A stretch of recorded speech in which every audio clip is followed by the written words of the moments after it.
सरकार अलैहिस्सलाम का ख़ुद फरमान है कि अल्लाह ने मेरे सदके कायनात को सजाया। जब हुजूर के सदके कायनात सजी है, कायनात को अल्लाह ने बनाया है, तो आप अंदाज़ा करें हुजूर की आमद की खुशी में हमें कितनी खुशी मनानी चाहिए। इसलिए हमें कहा गया आमद मुस्तफ़ा हुई कुफ्र रवाना हो गया, जिसके हुजूर हो गए उसका ज़माना हो गया। यह कुफ्र और शिर्क किसके सदके दूर हुआ? नबी सल्लल्लाहु अलैहि वसल्लम के सदके दूर हुआ। तो इस बिना पर हमें चाहिए कि हम सब हुजूर अलैहिस्सलातु वस्सलाम की आमद की खुशी में खुशी मनाया करें। ये दिल के अंदर बुग़्ज़ पैदा करना, दिल के अंदर नफ़रत पैदा करना, दिल को दबा के रखना आमद मुस्तफ़ा सल्लल्लाहु अलैहि वसल्लम पर, ये पूछना ये कहाँ लिखा हुआ है, ये किसने किया, कौन बता रहा है?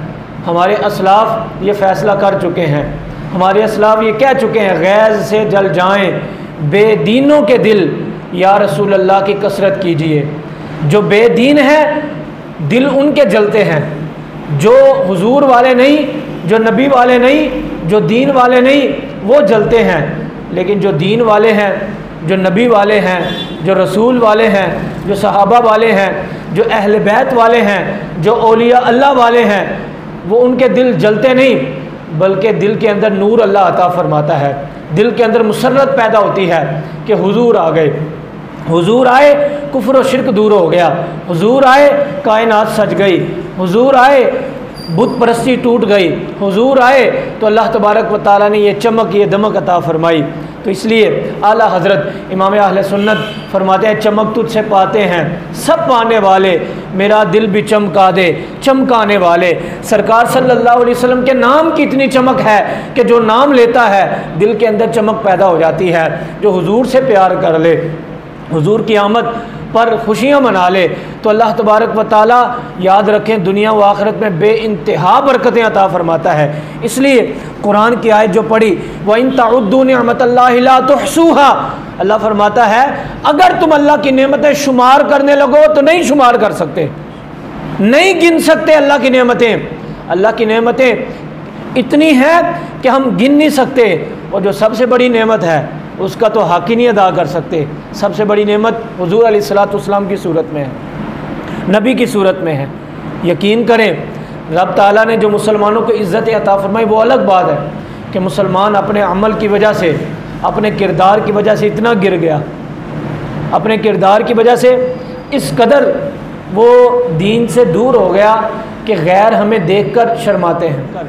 आज हमारा हाल ये हो गया, हमें अपने किरदार को दुरुस्त तो करना है, वो अलग बात है हमारी वजह से, हमारे जो बड़े हैं लीडर, उनकी वजह से आज लोग पाकिस्तान पर तंज करते हैं।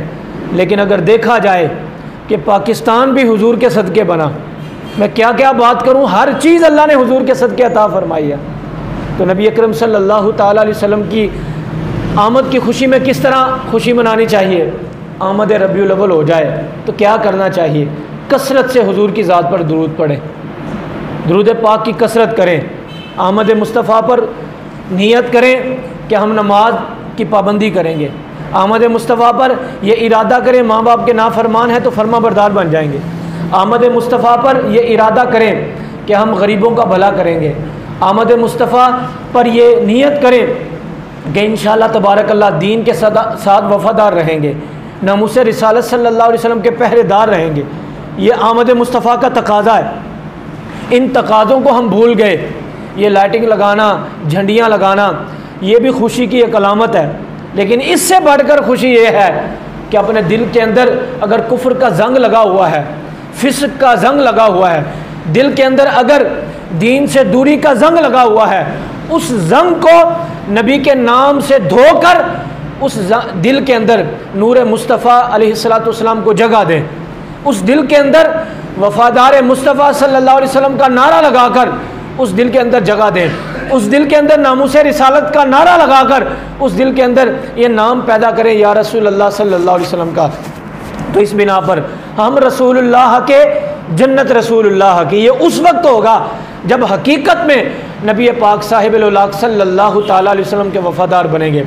इसलिए ये आमद रबीउल अव्वल का तकाज़ा है कि हम दीन के वफ़ादार बन जाएं, रसूलुल्लाह सल्लल्लाहु अलैहि वसल्लम के वफ़ादार बन जाएं।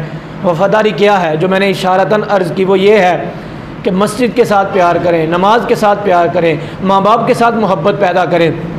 ये आमद रबीउल अव्वल का तकादा है, ये हुज़ूर अलैहिस्सलाम से वफ़ादारी का तकादा है, क्योंकि ये सारे हुज़ूर के हुक्म हैं, ये तुम करो, ये करो। तो इसलिए नबी पाक सल्लल्लाहु अलैहि वसल्लम की आमद से पहले क्या होता था? कौन नहीं जानता इस बात को कि लोग अपने माँ बाप को मंडियों में बेचा करते थे। कौन नहीं जानता कि अगर किसी का वालिद फोत हो जाता तो जहालत का अंधेरा इस कदर राइज था कि बेटा अपनी माँ के साथ निकाह करता था।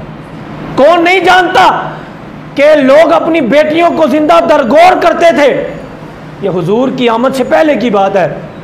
लेकिन मेरे नबी की आमद हुई तो हुजूर की आमद की बरकत क्या हुई कि हुजूर ने फरमाया जो बेटियों की परवरिश करे अल्लाह उस पर जन्नत वाजिब कर देता है।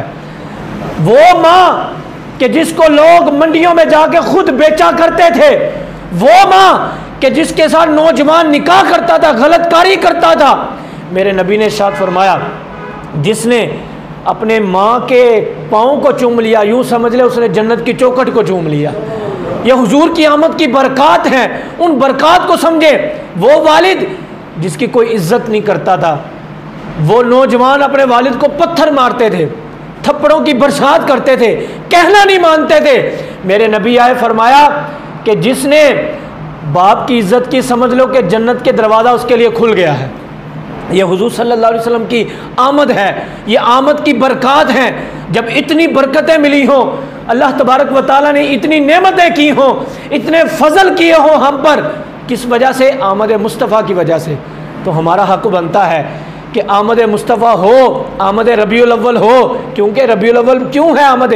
वजह क्या? हुजूर आए हैं, हुजूर नूर बनकर आए हैं, हुजूर का जिस्म अतहर कायनात के अंदर फजल कमाल बनकर आया है।